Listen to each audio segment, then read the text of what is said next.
All right, we all know Park City loves its gold medals, and we've got another one to add to the list, and we're up here at the Wasatch Brew Pub, caught up with Greg Sharp, owner up here. How you doing? Very good, thank you. Another gold medal?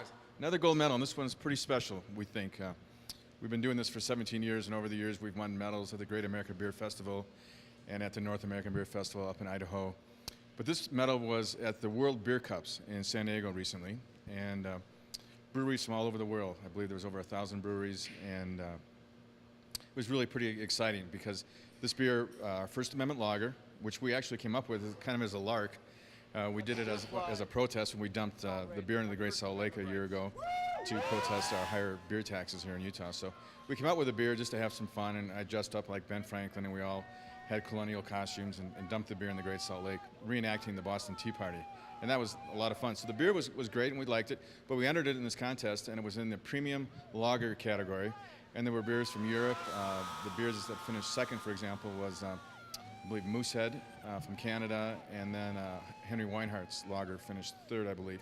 But it was really pretty exciting to have a beer that, I take pride in all of our beers, but to have it recognized in the World Beer Cups was pretty special. Now, a year ago when it came out and you were out in the Great Salt Lake dressed up like Ben Franklin, did you have any idea that it was this good? I mean, obviously you know it's good. We knew it was this good, we wouldn't have thrown it in the lake. We would have found another beer. No, but threw the mistake in the, right? No, but we threw a couple kegs in there just to get our point across that we weren't going to pay taxes on it. Our Brew Master, Dan Burek, and his staff do a great job, and we knew it was going to be a great beer. We spent a lot of time researching it. We wanted to make a lighter beer because people know that we make great ales and porters and heavier beers. And we thought we'd make a nice light summer beer in the lager category. So we came out with this beer, and we knew it was good, but it was also gratifying to know that somebody else recognized it as being good too. Let's talk a little bit about your Brew Master and how you come up with the ingredients and come up with something like this. You all sit down together, a quarter of this, a teaspoon of this. How does it all come out? It's not that different from that. It really isn't. It's not quite teaspoons, but we do what we call test brews in a pilot brewery, a small brewery, and our brewing staff gets together, maybe 4 or 5 different people, and they all get some input.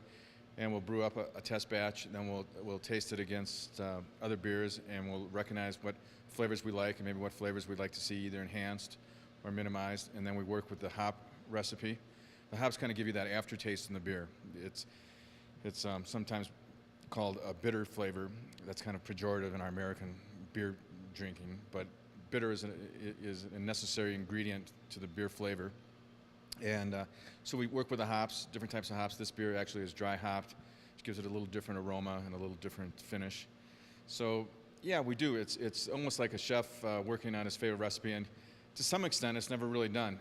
Even when the beer wins a gold medal, if we get a new hop or somebody says, I think this would be just a little bit better, we're still capable of playing with it a little bit, but at this point, I don't think we'll play with it too much.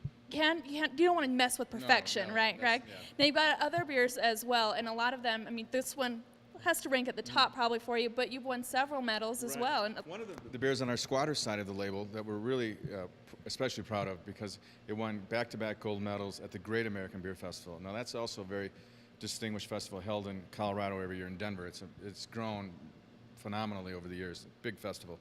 Again, beers from all over the world. And our full suspension under our squatters label won in the pale ale category, which is a huge category. And people need to realize, too, that Utah beers compete in open categories. We're not competing in a 3.2 by volume or 4% by weight alcohol category where we're dealing with beers that are in similar alcohol content. We're dealing in open categories, so beers coming from Belgium, from Germany, from Colorado, from California, from the East Coast. And we don't get any special consideration because, they can't make it stronger. No, we have to compete, and we have to be able to brew beer with flavor and body without the use of a heavier alcohol. But again, the alcohol is not a huge deal. There's a lot of misconceptions there. Okay, that's what I wanted to ask. That you hear that, I got to go get some real beer. Well, what? Come on. Here's the secret. If you're driving to Evanston for a case of Budweiser that you think will be stronger than the case of Budweiser you buy here at Albertsons, you're driving there for 0.4% of alcohol. And folks, if you're drinking light beers, Coors, Bud in particular, Bud Light, any of the low-carb beers, they don't get those low calories and low carbs without giving something up, and it's usually alcohol. So you will have it watered down. I believe Bud Light is 2.5. Well, there you go. You heard it. This guy would know. So everybody out there at the parties, and you're challenging your buddy right here. See, there's two ways of measuring alcohol. There's by weight or by volume. And the Utah state statute actually quotes the volume measurement, which is 4%. So people say 3.2. Well, what do you mean 3.2 by weight, 3.2 by volume? Right. So the Budweiser that's made for Utah would have to be 4% by volume or 3.2 by weight.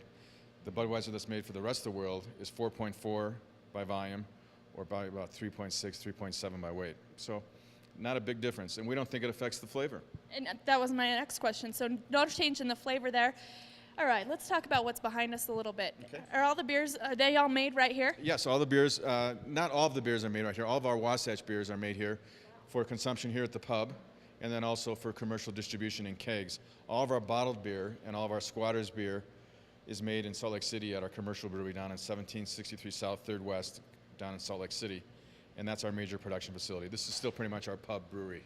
Was this kind of the baby here for you, Greg? This was it, yeah. How does it? This right here was the first tank.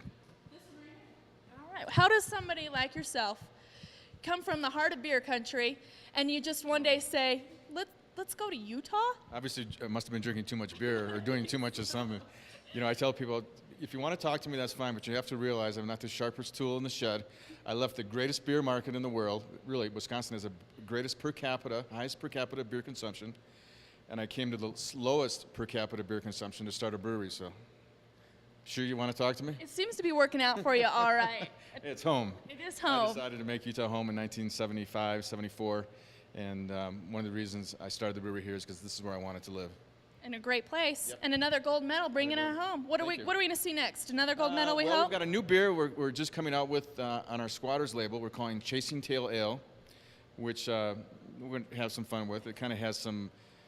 We're going to partner up with Friends of Animals and No More Homeless Pets and do some fundraising with them. But we're all dog lovers, so we thought a Chasing Tail Ale would be fun. Perfect. And then you always have the clever names, too. We try to. Got to be creative if you're going to stay in the beer business in Utah. Up here if you're doing that. Yeah, I don't know. Thanks, Greg. Congratulations Thank you on very that. much. I appreciate it. Go sip on that, would you? Okay.